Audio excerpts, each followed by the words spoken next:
Welcome to a special Ashes episode of Sussex Sport Weekly podcast. I'm Matt Powell, and this week I'm joined by Brighton Hove Albion writer Derren Howard, Crawley Town expert and Sussex Cricket League umpire Mark Dunford, and Steve Bone, who covers all things sport in Sussex-World newspapers and SussexWorld.co.uk/sport. England kept their Ashes hopes alive by beating Australia by 3 wickets in the third test and another thriller at Headingley. Chris Woakes and Mark Wood dragged England over the line in their pursuit of 251 after an excellent 75 from Harry Brook. England's win makes it 2-1 to Australia with 2 tests left to play. There is now a 9-day break between the 4th test at Old Trafford, which starts on Wednesday, July 19th. Another thriller, Steve. Sum it up for us again if you can. I know I always put you on the spot when it comes to summing up Ashes test, but how would you define that one? Well, it was just, they just keep giving, don't they, these tests? It was just as good as the first 2. You keep thinking, we're due a test that's a little bit dull and maybe a bit one-sided, but it doesn't happen. For 3 tests to have gone the way these 3 have and been alive until the final sort of hour of the game or half hour is amazing, really. England had to win this one, and maybe that's what gave them the edge on that final day. Australia knew that a draw or a win for them sewed up the series with 2 tests to spare. For England, it was absolutely must win, and they got over the line. And terrific. And it always happens at Headingley, doesn't it? We've had so many great stories. Go back to Ian Botham in 1981. Always seems to throw up a story, and certainly didn't disappoint, and nor did the crowd this year. Well, Mark Wood, he made his first appearance in this Ashes series and made some impact. 7 wickets, 24 off 8 in the first innings and 16 off 8 in the second. How pivotal was he to the win, Mark? Was he deservedly your player of the match? Oh, absolutely. Before he just came in after Harry Brook got out, I texted my brother and I said, he's going to hit 2 sixes, win us the game, and he's deservedly man of the match. And he didn't quite hit 2 sixes, he hit 1 6, but then he hit that glorious cover drive for 4. And yeah, he was absolutely pivotal. I mean, that opening spell he did of what was it, averaging 93 miles an hour, and then the spell in the afternoon when Australia lost 6 for 23 runs, I think it was. It's what England had been missing in the last 2 tests. I mean, it's always, you can always say, if this happened, we would have won that test. But Mark Wood's in that first test, Pat Cummins and Nathan Lyon don't get those 40-odd, 50-odd runs that they needed. So, yeah, it's a shame. And obviously he wasn't playing because he was injured. But he would have made a huge difference in those first 2 tests. But he's come in and he has been that difference. And when he batted in that first innings, he sparked Ben Stokes into life as well. And it was great, though. The deficit was only that 20-odd runs rather than 50, 60, 70, which could have been pivotal. But he was, absolutely man of the match. I know we're going to come on to Chris Woakes, but he probably was the second person in line to be man of the match as well. So really good. But I know I think Steve's got a great Mark Wood stat about his batting, haven't you, Steve? Yes, I think right saying that he is in the whole of test match history, he is the fastest to 40 runs within a test match ever. He scored across the 2 innings. He scored 40 off 16 balls because he got 24 off 8 in the first innings, didn't he? And I think I've seen a stat somewhere saying that in the whole history of test matches, no one has ever got to 40 so quickly. So Baz ball at its finest there, isn't it, really, for you? Before we move on to this one. And he's just a great... Oh, sorry. Sorry, he's just a great bloke as well, isn't he? You see him interviewed afterwards and that. There's no airs or graces or anything. He's just a normal bloke who just loves playing cricket, who just loves bowling as fast as he possibly can and hitting big sixes as much as he can. And that's what Bazball's all about, people enjoying their cricket and doing their best. So, yeah. Before we move on to Chris Woakes, I know that we probably shouldn't deal in hypotheticals, but say, for example, England had a fully fit Jofra Archer and Mark Wood at the start of this test series. Would the complexion of the test be, and the series as a whole, be completely different, chaps? Well, they add that extra zip, don't they? They've just bring that extra pace. And it's like I think Steve said last week, when in the second test, the majority of the bowlers were all pushing it down at a similar rate, that 80 mile an hour mark. And it was Australia looked a bit comfortable with it at times. And with Wood coming in, and that would be the dream ticket, wouldn't it? To have Wood and Archer at full tilt in an Ashes series on a lively wicket. That would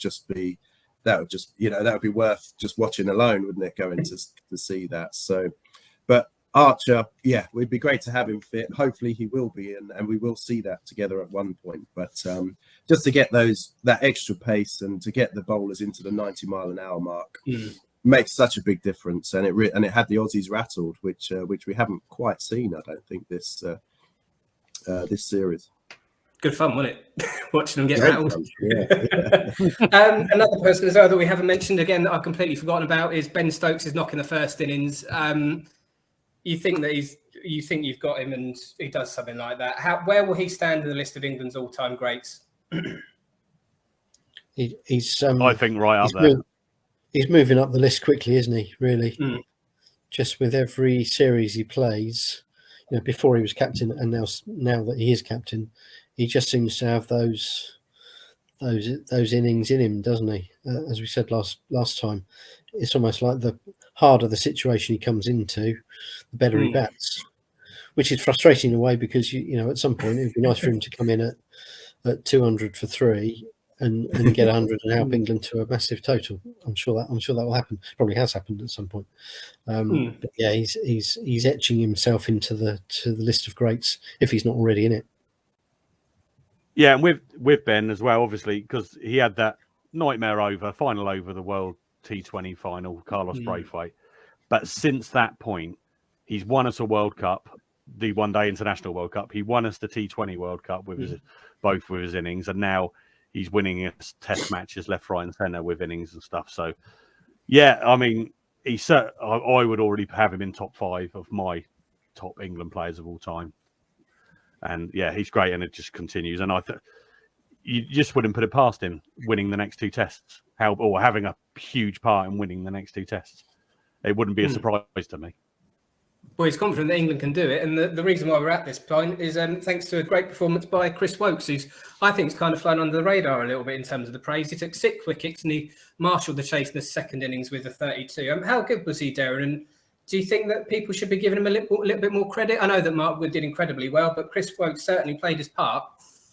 He really did, and as you say, he is a player that flies under the radar sometimes. But on the big moments where England have fallen short in this series before, I thought he was just so consistent, so reliable as well. He could let Mark Wood, really liven up the Aussies, but he just kept the pressure on all the time as well. He was just absolutely relentless. The way he was just the perfect line. And a little bit quicker as well. He's, I think he was up into the high 80s at some points as well in the match. So yeah, really good performance from him. And I think it sort of epitomised the whole of the character of the England team as well. They just had this sort of dogged resistance about them, where they weren't going to let it slip this time. And Woakes had that in him. And I thought there were spells in the match, particularly on that Saturday, where they didn't have too much play. And then Woakes came in and played well. And then there was that period afterwards as well. We got the Aussies out after Travis Head had that, good little cameo, which was a bit worrying at the time. You were thinking, oh my word, are they going to get away from England with that? But then Zach Crawley and Duckett, I thought they did so well that Saturday night, just to, hold their nerve. And it was so important not to lose a wicket on that Saturday night. And I think, Duckett got, but he got battered around a bit. He took a few on the wrist, took a few on the hand, and then he came back and then hit a four with the next delivery. And I just thought that showed really good resolve and a fighting spirit, which helped us attack it, with no wickets down on the Sunday. It's great. Well, moving on to the less good for England. Johnny Bairstow continues to struggle. Cumulatively, he scored 17 runs across the 2 innings, which is less than Todd Murphy at 10, batting for Australia managed. Where do you think it's gone wrong for Johnny Bairstow, Steve? He's struggled with the bat and he's not been particularly good in the field. So is he England playing with 10 men at the moment, or is that a bit too hyperbolic? It's a bit harsh, but he's not had a great series, has he? I think it was 50-50, wasn't it, between him and Folkes as to who was going to play, because Folkes had done so well for England, but Bairstow, before his injury, had also done well, particularly with the bat. I think most people agree that Folkes is the better wicket keeper, and Bairstow has not done himself any favours with his keeping in this series. I think if Bairstow had scored more runs in the series, and I think he's had one sort of half decent knock so far in the 6 innings. I think if Bairstow had scored a couple of 50s or had got a big 80 or 90 at some point, then there wouldn't be so much of a debate to be had. But there is a lot of pressure now on England to drop him for the next test. Will they do that? I don't know. They've got quite a close-knit group there, and he's a big part of that. So I'm not sure if they will. I don't think they'll want to drop him, and I don't know if they will. But if you were doing it on merit, I think Folkes should come in as the wicket-keeper, and he's quite a decent number 7 batsman as well. So you wouldn't really be losing any runs. You'd potentially be gaining in both elements. So I like Bairstow. I think he's been great for England down the years. He's had plenty of ups and downs, but I do think it's time for a rest for him. I saw a stat as well that John Bairstow, before he donned the gloves this series, he scored 77 runs at 77 with a strike rate of 100. But since taking the wicket keeper's gloves, this series he's got 58 runs at 14.5 with a strike rate of 43. When you look at it that way, Mark, do you think there's much hope for potentially Bairstow staying in the team but giving the gloves to somebody else? And if so, who would potentially make way for Folkes if you kept Bairstow around? Yeah, it's a very difficult one, isn't it? Because I don't think they're going to drop Johnny Bairstow because of what he did with the bat last year, and I know he hasn't shown it yet, but it clearly is affecting him having the gloves, and by not being perfect with the gloves, as Steve said, it's probably playing on his mind when he's batting. So, but I don't think they will drop it because of the reason Steve said about being a close-knit group and that. But yeah, it's a very difficult one. Who do you bring Folkes in for if you are going to do that? Because Moeen Ali, he did his bit, didn't he? I know he didn't score many runs, but he got those 2 vital wickets, Labuschagne and Smith, on that Friday. So it's I don't know who he comes in for if he does, because everybody else performed. Yes. So and if they're desperate on keeping Bairstow in the side, it's got to be someone who performed who you dropped. But they dropped Josh Tongue for this test, who performed really well at Lords. Yeah. So they're obviously not afraid to make the big decision. But I think dropping Bairstow is too big a decision. But it'd be fun if we do win the next 3 tests. I can see a lot of people saying it's because Bairstow walked out of his crease, because that moment could have sparked England into life. And then everybody will credit Johnny Bairstow for being dozy, walking out of his crease, sparking England, and we won the next 3 tests. So it could be interesting. But yeah, I can't see him dropping him, but I haven't got an answer to your question about who Folkes comes in for, because I'm not dropping Chris Woakes. I'm not dropping Mark Wood. No. I'm not dropping Stuart Broad. I'm not dropping Moeen Ali. So, and I mean, the only argument would be, I suppose, one of Duckett or Crawley. But if Crawley was going to be dropped, he would have been dropped by now. Duckett's done well. He did really well at Lords. And Harry Brook, again, obviously didn't look comfortable at 3, but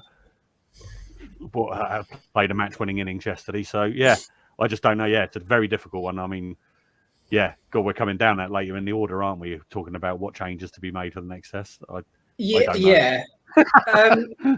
Well, what I would ask you, all 3 of you, then, is not do you think Bairstow would get dropped? Is would you 3 like to see Bairstow make way for someone? That's harsh. I think I would. I think I would drop him for Folkes at this stage. Don't think it will happen, but I think if it was me in charge, I think I would. I would. It's a tricky one, isn't it? It's a real 50-50. Like as you said, they've made the big calls this series. Jimmy Anderson, for one, England's leading wicket taker. They, I'll be surprised if he comes back in as well. So it's so they do make the big decisions. But I just think Bairstow, I'm with kind of Mark. I can't see who gets dropped to make way for him. It's So I think Bairstow will stay, and the way he dealt with the Just Oil protester as well, I think. Remember that? Yeah. And if you are going to bring Folkes in, the only person I think you can bring him in for is Bairstow, because of the current form. It's not going to have The only effect it will have on the team currently on form is fewer chances will go down behind the stumps, you would imagine. So Ben Folkes can't do any worse with the bat. So than Bairstow currently has. So if you're going to do it, the only person you can drop is Bairstow for Folkes. Okay, then while we're on the subject, what changes would all of you like to see ahead of the next test at Old Trafford? Starting with you, Mark. Well, I think with Ollie Robinson, obviously, with his back spare, if he's not fit, and I think I would drop him anyway. But you couldn't drop him for Folkes, obviously, because that doesn't make sense. But I think drop him, but it's whether you... And I don't think they would... I think that's Hussein said this yesterday as well. I don't think they will go for sentimentality because it's at Old Trafford. There's the Jimmy Anderson end. Are you going to bring Jimmy Anderson back just because of that? On current form, you probably wouldn't. I would bring Josh Tongue in for Ollie Robinson. Folkes for Bairstow. And I think that would be where I leave it. And then that's two very much like for like. Well, Josh Tongue is a little bit quicker, obviously, than Ollie Robinson. Maybe a little bit less skill there, I don't know, than Robinson with the ball. But Tongue, he performed brilliantly at Lords. So I'd bring Tongue in for Robinson, Folkes for Bairstow. And then it just leaves the number 3, who bats at number 3. And I think stick Moeen Ali at 3. He's going to come off at some point. And I think that just frees up Harry Brook to bat at number 5, 4 or 5, isn't it? And he looks much more comfortable there. Absolutely. Derren, what about yourself? Would you like to see many changes or just a few tweaks here and there? Maybe a couple of tweaks, but I think the most important thing is just to continue this momentum now, because I think they're really what they showed at Headingley, was this a real team spirit and a desire to take it to another test. And it was so a must-win game, and they got over the line. They proved they could do it. And I just think they just have to continue the momentum, really, and just keep it as it. Jimmy Anderson is, I don't know, do you bring him back in? That's the only one that you could see, like you say, it's at Old Trafford as well. But other than that, I would stick with Bairstow as well, personally, and pretty much go again as they were. Maybe Anderson, but yeah, it's very difficult, very difficult. Steve, what about yourself? Well, I actually think I'm thinking that Robinson either won't be fit, or if he is fit, maybe needs a rest anyway, because he hasn't really fired. He hasn't looked 100%. He's not looked as quick as he can. So you're looking at who to bring in his place, and it has to be between Tongue and Anderson. I think I'd give Jimmy a go at Old Trafford, not just for sentimental reasons, but he knows it. He knows the ground. He knows the pitch. He'll be a little bit upset that he was dropped for this last test. He might just have an extra yard or two in him on that first morning, or whenever Australia bat for the first time. So I think I might. I mean, England do crazy things with selection. They do things we don't expect. So they might be thinking of that. The other thing I'm going to throw in there, and this would mean dropping Moeen Ali and doing without a specialist spinner and having to rely on Joe Root. But could you bring in Folkes as the wicketkeeper and put Johnny Bairstow up to number 3 as batsman only, given his record as a batsman? I don't know. It'll either be a spectacular failure or a spectacular success. Halfway house. No, absolutely. You could see that happening, like you say, with the way that, like you see Moeen Ali going at 3 yesterday. I know that was instigated by Moeen Ali himself, but just the flexibility in the selection and that is really interesting. And I think, I think that could work. But it would be great, wouldn't it, if they did bring Jimmy back and it's sort of one last hurrah for him, and he takes 10 wickets in their game, wins us, makes it 2-2, and then bring back the fast ones back for the Oval for the last day. Yeah. It would be great, wouldn't it? We've touched on it there about. Sorry, Steve. It's a good job we're not the selection committee, isn't it? Really, I don't think we'd have the out in time. Well, someone that we've mentioned there is Ollie Robinson. He suffered a back spasm in that test, and we've discussed about whether or not we would include him in the next test. Would it be a loss necessarily if he didn't play in the next test, Mark? I know that might seem a bit harsh, but what do you think? I don't think, considering who we've got to come in, I mean, we're talking about whether bringing back the greatest fast bowler in Test history. So, or Josh Tongue, who bowled really well at Lords. So I don't think it would be a huge loss to England. It's a huge loss for Ollie Robinson himself, because he'll know that he hasn't performed as well as he would have hoped. And he has been a little bit of a disappointment, because I think when we did like a little bit of an Ashes preview a few weeks back, we sort of said he could be a big difference between the two sides because of his skill of bowling with the Duke's ball in England. But it wouldn't be a huge loss for England, and I think just for the reason that the replacements we've got to come in if he doesn't play are of high quality and are potential match winners. How would you assess his series so far, Derren? What have you made of Ollie Robinson? It's difficult, isn't it? There's not much between these selections. It is literally, you would have to think that McCullum's picking who he sees on the build up to the day. I don't think he's got a set plan where we go with this guy, we go with this guy, we go with this guy. It's literally who's looking good the day before the test and who's playing well in the nets and who's really up for it. And I think it is a case of that, because you look back a few years ago and we didn't have this, this sort of selection of bowlers that you can call upon, which we do now. So in a way, it's good. Like they always say that every squad needs a competition, and England certainly have that at the moment. So if you're a little bit off the pace, I think you just have to accept that you're going to be left out, because there's so many talented bowlers, and they all know that. They know they're up against it. So he probably hasn't had the series and made the impact that he would have wanted to. And in previous tests for England, he has been more prolific, taking wickets. But it hasn't quite worked out for him this time. And I wouldn't be surprised if he doesn't play at Old Trafford. I think he probably will be left out. But he'll be a bit disappointed, I think. But there's plenty more to come from him. I'm convinced of that. Do you think that he might have set himself up for a fall, Steve, after the way he mouthed off at Khawaja in the first test?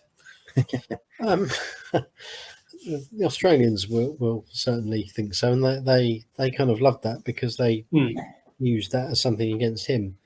I don't think. I mean, that can work both ways, can't it? I don't think he was. I think that's just him. I think he likes to have a bit of a go. He's very competitive when he's out there. Doesn't hold anything back. It's just not worked out for it. It would have been great for after that for him to take 6 wickets, of course. But doesn't always work like that, does it? I just think he needs a little breather from it at the moment. He'll be back, and hopefully he'll be back a little bit quicker than we've seen him in this series so far, because we know he can bowl quicker. We just need him to get back to that level. One player that I'm assuming will definitely be playing in the next test is Joe Root, but again, he struggled against Pat Cummins, Australia's captain. It was a 10th dismissal to Cummins at a cost of 22.6 runs per match. Mark, why has Joe Root, who is a prolific run scorer and has been a prolific run scorer, why has he struggled so much against Pat Cummins? I think just because Pat Cummins is a very, very good bowler. And I don't know, you see it throughout history, don't you? I mean, obviously, Warner's had his trouble with Broad, Atherton with McGrath and Ambrose and Walsh. I just think, I don't know if it is, it must get in your head if you get dismissed by the same bowler a few times. It might just sit there and you just think, right, don't want to get out to him, and then you end up getting out to him. And I don't know, I mean, you can't criticise Joe Root, can you? I mean, it's like criticising Jimmy Anderson for not taking 10 wickets in the first couple of tests. It's just Pat Cummins is a brilliant bowler. He's the best bowler in the world, in my opinion, at the moment on current form. And he's but it was a frustrating one yesterday, being sort of strangled down leg side, playing that just off his hip kind of thing, just getting a glove on it. But I mean, if you look at some of the dismissals earlier in the series, like the ones lifting, caught in the slip like that, they're just unplayable. And it just happens to be Joe Root on the end of those deliveries kind of thing, which is thing. But he'll bounce back. I mean, Joe Root didn't hit 100 in one of the tests. Nobody was saying, Pat Cummins, did he get him out in that one sort of thing. So he's capable. It's just Joe Root is going to get dismissed in most innings he plays in.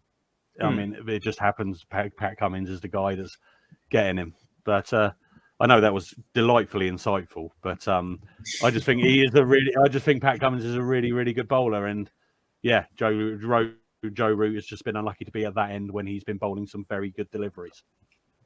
What have you, again, Derren, what have you made of Joe Root's performances so far this series? I'm going to say something quite controversial, and I think outside of his first innings score, I think he's been a little bit underwhelming. Yeah, he was a bit unlucky at Old Trafford. Sorry, not Old Trafford, at Headingley. I think he's, the one that got him out last time around. It's one of those. He crept down the leg side and he just edged it. Got a little touch on it, and it was unfortunate for him. But his class is, undoubted. I certainly wouldn't be looking at the possibility of leaving him out of the team or even considering dropping him at the moment. So yeah, I'm sure he would have loved to have had more runs. He's a player one of the senior players that you look to, him, Stokes. You want to see them, anchoring most of the England innings, and then allow the other players to do their piece, their bits around that, because he's one of the senior players, and so you look to him to get the runs on the board, to keep the pressure off the likes of Duckett, Crawley, and Brooks, so that they can play their natural game. But sometimes, you wouldn't be surprised if he then gets 100 in the next innings. I just think he's such a good batsman, and he's one of England's best players, and you'd definitely stick with him. Yeah, for sure. Again, I'm going to sound like I'm hammering Joe Root here, Steve, but some of the shots that he's played that have led to his dismissal have been quite un-Joe Root-like. Would you say that he kind of needs to, or would you agree with that to start with? And do you think he needs to start to find his natural game, if you see what I mean? I would agree that some of the shots he's got out to have been un-Root-like, but I suppose in a way that comes with the way he's playing, and he is certainly, he's one of the sort of main players of Bazball, isn't he? He's taken that in his stride. He's had to play a different way. If you go back to when he first came into the team, completely different style of batting, really, to what he's been asked to do now, and he's adapted very well. I was just thinking, I wonder if the Australian equivalent of the Sussex Sport podcast are having the same conversation about Steve Smith, because he's not having a great season by his standards. So Smith and Root is similar, probably. You'd mark them similarly for this series so far. Yeah. Probably leads you to believe that when we get to Old Trafford, they'll both get 150 or something. So yeah, I think Root will be first to admit that by his own standards, he's had a couple of soft dismissals. He's not got the runs. He's not had the time at the crease that he would have liked. But not a big issue for me. It'll come good again, probably before the end of this series in one of the last two tests, I think. I can see in my top left-hand corner of my screen, Mark Dunford is absolutely desperate to say something about Joe Root. So I'm going to come to him. What would you like to add anything about Joe Root? I wasn't actually desperate to say something, but I will. I look like He's you been, did it? Yeah, I've just got that look all the time that I've got an opinion about something. He is, of course, he's absolute quality, and he's the last person. Well, not the last person, but probably the last person after Ben Stokes that you would drop from this team, no matter what kind of form he's in. I think my only question with Joe Root is, does he go up to number 3? Because Nasser Hussain's been banging on about it, saying you get your best batsman in at number 3. But does that expose him to Pat Cummins too early? Because inevitably he will be in the first 10 overs. So that I think that's the only question with Joe Root. Joe Root has said publicly his favoured position is number 4, but if he's asked to do anything, he'll bat anywhere in this team for England. So whether that's the move that happens in the next test, that'll be interesting to see. And you also have quite a good stat for us about this Ashes series, don't you, Mark?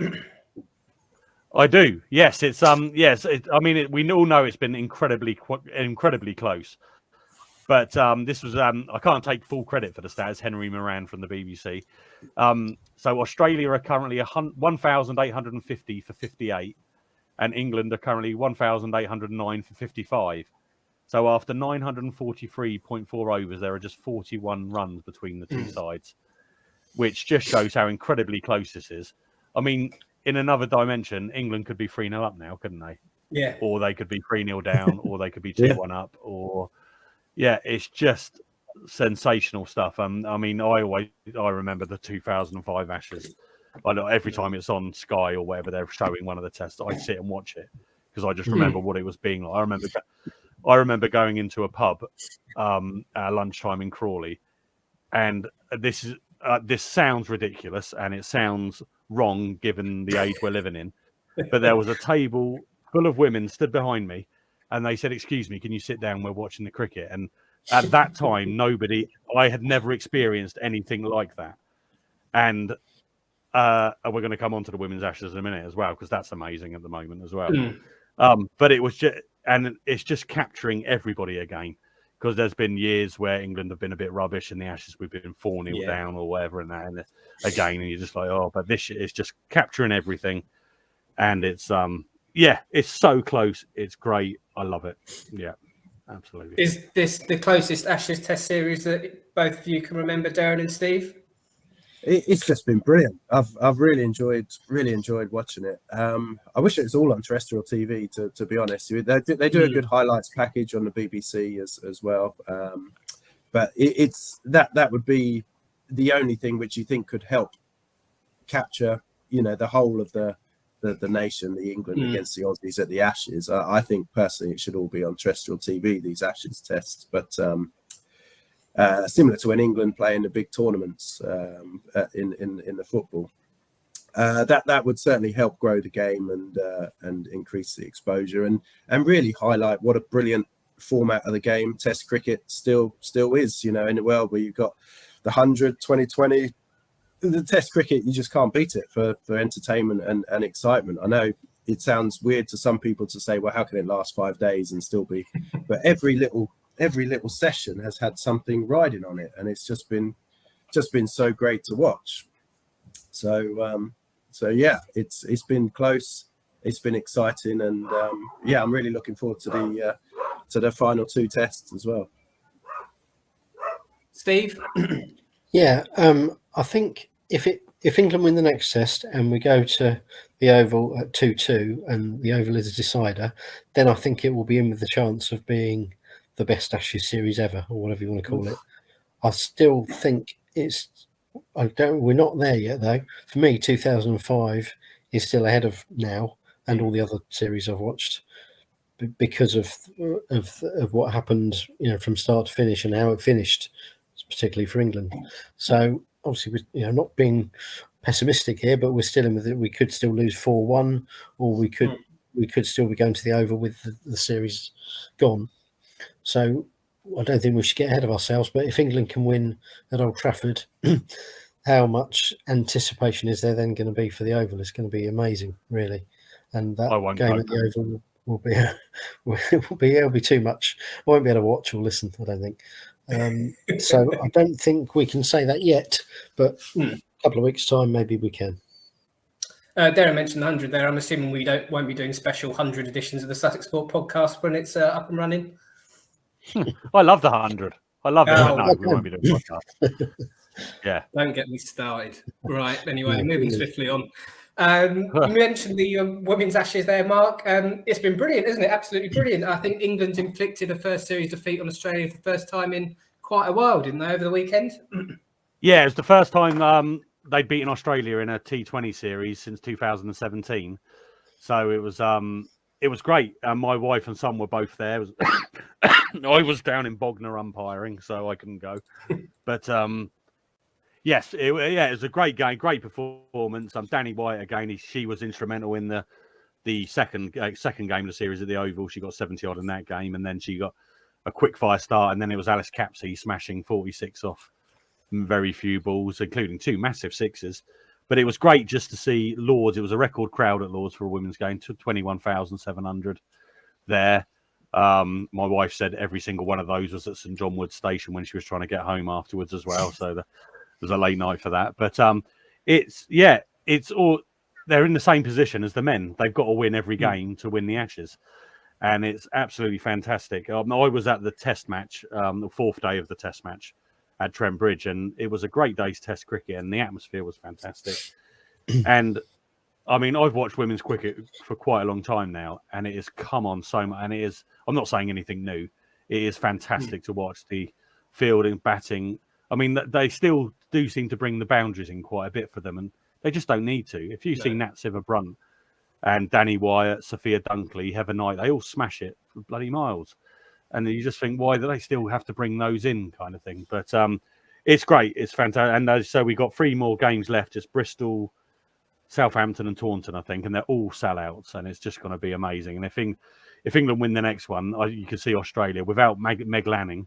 Alyssa Healy's done a great job captaining, but without Meg Lanning, you just think England, this is their chance to really do something special, just like the men are doing as well. So it's great to watch. I love it.